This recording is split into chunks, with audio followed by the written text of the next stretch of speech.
Hello, everybody, and welcome back to the Debrief. It's the first episode of this Premier League season, and we're joining you following Liverpool's 1-1 draw with Chelsea at Stamford Bridge. Matt Addison's joining me, and Matt, I think we've probably got to be happy with a point there, haven't we, really? Yeah, I think, look, I took a point going into it. I think after about 20 minutes, I was thinking that it was really there for Liverpool to win. I think it was slightly strange that they took Salah and Diaz off. Obviously, Salah, whenever he comes off, isn't going to be happy, and I can understand why that was the case. But I do feel like that was there for Liverpool to win. But we know the limitations of both of these teams. I think Liverpool just had to be a little bit more clinical. If they'd have just held the run, Salah, if he'd have held his run, just another millimetre, Liverpool could have made it 2-0, and not long after that, it's 1-1. So I'm still a little bit frustrated, if I'm being honest, but going into it, I would have took a point. So, look, we know they need a holding midfielder. I think that was fairly obvious for both teams, why they've both been looking at Moises Caicedo, but I don't know, it feels like a bit of a missed opportunity for a couple of reasons, really. One that I've just explained, and the other just the fact that if Liverpool did have a Caicedo or someone else in that midfield, I think they probably would have gone on and took control of that a little bit more and probably gone on to win it. So a little bit of mixed emotions, I would say. Some good stuff, some good positive signs, but also I think I will probably look back at that in a couple of days and think, what if they'd have just done a little bit more? I think they could have maybe got, the 3 points on the board there. Yeah, as you say, a frustrating one. We'll start with that midfield. Obviously, the way they set up Szoboszlai, McAllister and Gakpo, it's about as an attacking, as a midfield three as you're going to see in world football, isn't it, really? But just not enough control. Large periods of the game, Gakpo sort of went missing in that midfield, didn't he? And I mean, the first 15 minutes after in the second half, Chelsea were, all over us. Liverpool really couldn't get hold of the ball. And as you say, going into the game, it was obvious how much both sides needed a number six, a Moises Caicedo, if you will. And I think it's even more obvious now, having watched, McAllister sort of play that role today. He was impressive at points, but I think all the points where he was impressive were going forward, and he was sort of exposed coming back a few times, wasn't he? And as you say, it's just really underlined Liverpool's need to go out and get a deal done for a number six now, hasn't it?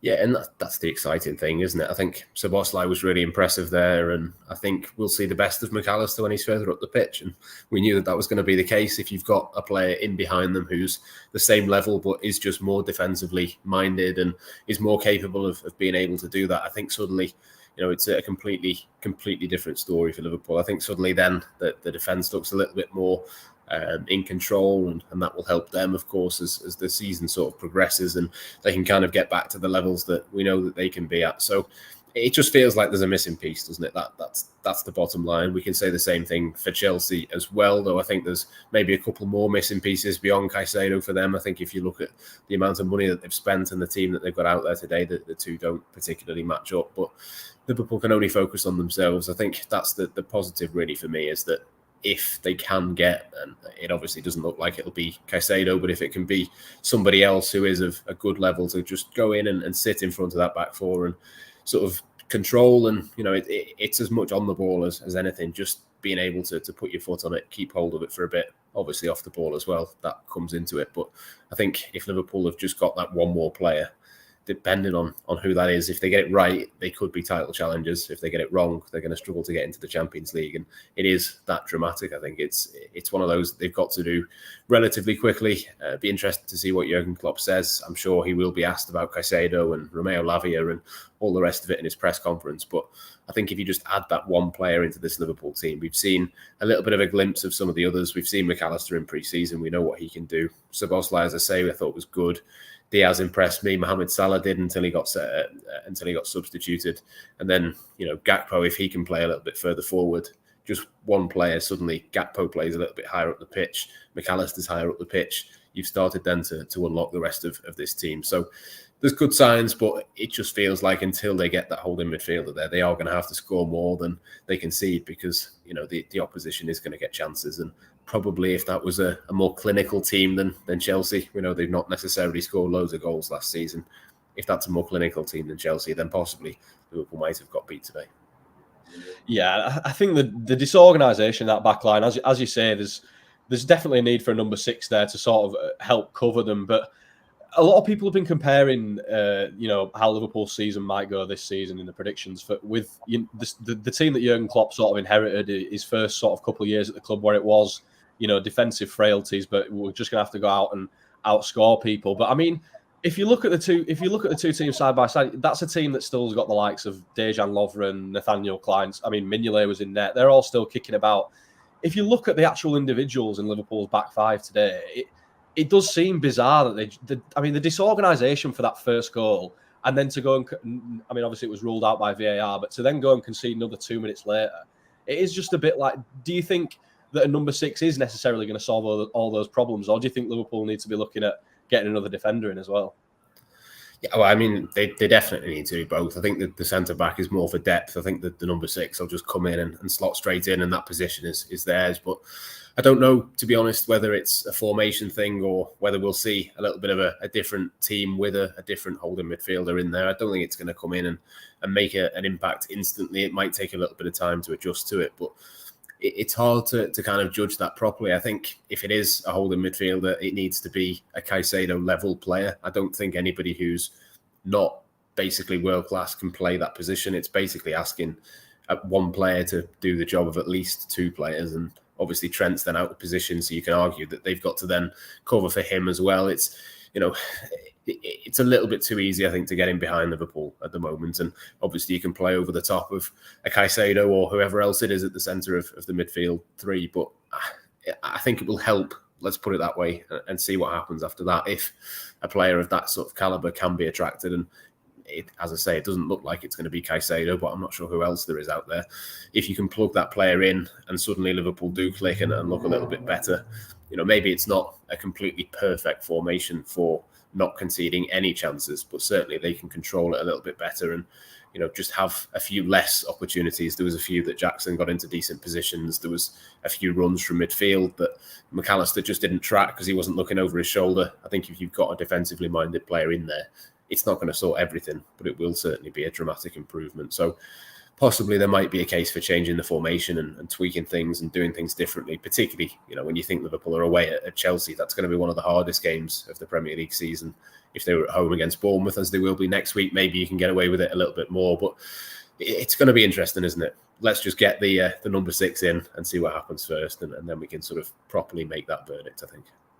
Yeah, in terms of positives from the defensive side, I mean, so certainly in the comments here, a few people shouting out Canate. I mean, he did seem to cope again really well with that system, didn't he?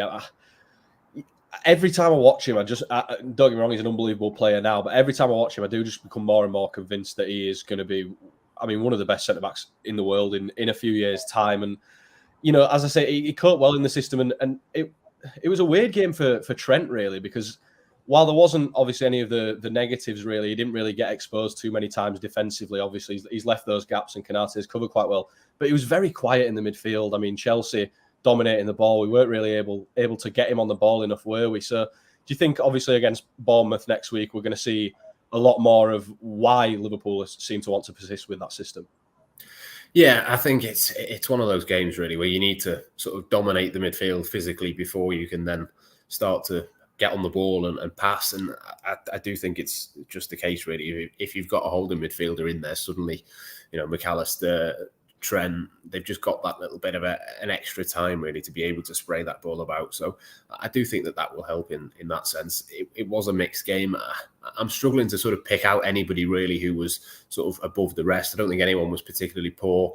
Robertson maybe could have done a little bit better a couple of times, but then he wasn't exactly given much help by Diaz and Gakpo on that side. So that's kind of understandable to a certain extent. I just think with, each of these players, we keep going back to it, but if you just put a proper number 6 in there, Trent's better, McAllister's better, probably Cody Gakpo's got a little bit more space. I think it does all come a little bit down to that. Obviously not completely and not in full, and you'd like to think that someone like Trent could have been able to be that player to sort of put his foot on the ball and be able to just give Liverpool a bit more of the possession. It's not going to be too often that, as was the case today, that Chelsea probably dominate maybe 2/3 of the possession and 2/3 of the game. I would say they were on top, but it's narrow margins, isn't it? If Salah just manages to stay onside in that first half and it goes 2-0, we're probably talking about a completely different thing. And maybe Liverpool have just closed the game out and been able to dominate and put the foot on the ball. So it is fine margins, but I think there's definitely work for Liverpool to do, but plenty of promising signs as well. And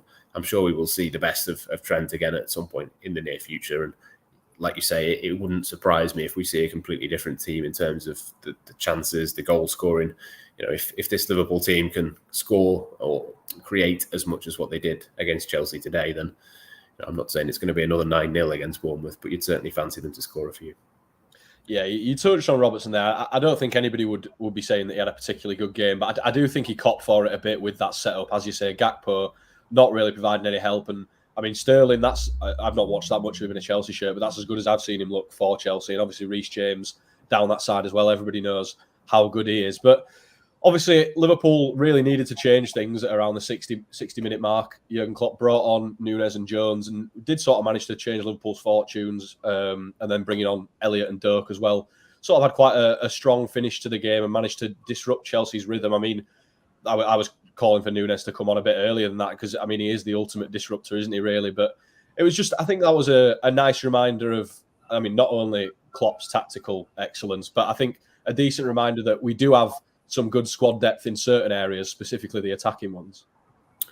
Yeah, again, I thought it was a bit of a mixed performance from Núñez. I think he possibly didn't have the best pass in the world from McAllister, but you'd still think that he could be able to control that and maybe just panicked a little bit. Maybe he wasn't expecting it, but it's moments like that, I think, that he's going to have to flick a switch at some point, and that's got to be one that he can put in the back of the net, be the hero, and then maybe gets himself onto the pitch from the start the following week, because like you say, there's just so many options. I think when Liverpool have got another midfielder, we're probably not going to see loads of Cody Gakpo in that position. I think we saw a little bit today why that will be the case, particularly in these bigger games and particularly away from home as well. He went a little bit missing, but we know the quality that he's got. Didn't quite happen for Diogo Jota either, but I still think both of those are much more likely to start next week's game rather than Núñez. And I thought, as I said before, Diaz and Salah were pretty good. So, yeah, loads of positives really in the final third. It's just that final touch that was lacking. If they could have just made it 2-0, then that would have been the game, but obviously wasn't quite to be. And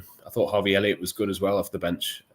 Really bright, seemed to change the game. Ben Doak, obviously bright and didn't look phased either, but it's a little bit of a tough ask to ask a very, very inexperienced player. I can't remember exactly how many times he's played for Liverpool at senior level, but it's not that many minutes. In fact, it might even be a fewer number of minutes than the minutes he played there today. He was on the pitch for that long. So, it was a big ask, I think, for somebody like that. But Harvey Elliott, obviously, lots of competition in that midfield. Obviously came on and made a bit of a difference as well in terms of the pressing and the forward thinking and quick passing. So, yeah, good signs. It'd be interesting to see sort of where those two fit in over the next few months because, again, similar to Núñez, it's quite hard to see where Elliott gets himself a midfield position. You'd think if that was going to be the case on a regular basis, it would probably be at this point when there's, obviously one or two still to come in, but obviously hasn't started. And then you look to next week, will he be in the team? It's probably quite hard to make a case for that. And Ben Doak as well, I'm sure. If Cody Gakpo can suddenly become another forward option, maybe he gets a few less minutes. But it was good to see on both fronts. Just unfortunate, really, that Liverpool couldn't quite turn that late sort of push and turn around within the momentum of the game into a late winner. But yeah, decent signs, I think, from both of them. Probably Harvey Elliott is a player who will come off the pitch and think that he's sort of elevated his position probably more than most there today because, yeah, he was maybe not quite a game changer, but he did change the game without actually changing the scoreline. Yeah, I think Ben Doak. I think he earned that pre-season just with his earned that appearance. Sorry, with his pre-season form. It was such a bright spark. But as you say, I'm not really sure I can see him getting too many regular minutes in this Liverpool side with the the wealth of attacking options we've got. But we'll finish by touching on, I mean, the only real moment of controversy in the game. I know you're a qualified ref, Matt, but you are also a Liverpool fan.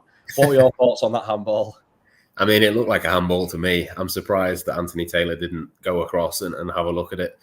They've obviously decided that it's close enough to his body. I'm not sure that that's a natural position myself. I think if it had been given, I don't think Chelsea could have had too many complaints. So, yeah, I'm slightly surprised with that. But I think at the same time, maybe Liverpool rode the luck in a couple of moments where they looked a bit shaky defensively. So, yeah, it's one of those. I think I would have given it, not just because it's a Liverpool penalty that would have been the case, but yeah, I don't know. I think it'll probably get forgotten fairly quickly, but I don't think Mauricio Pochettino could have had too many complaints had Anthony Taylor pointed to the spot there.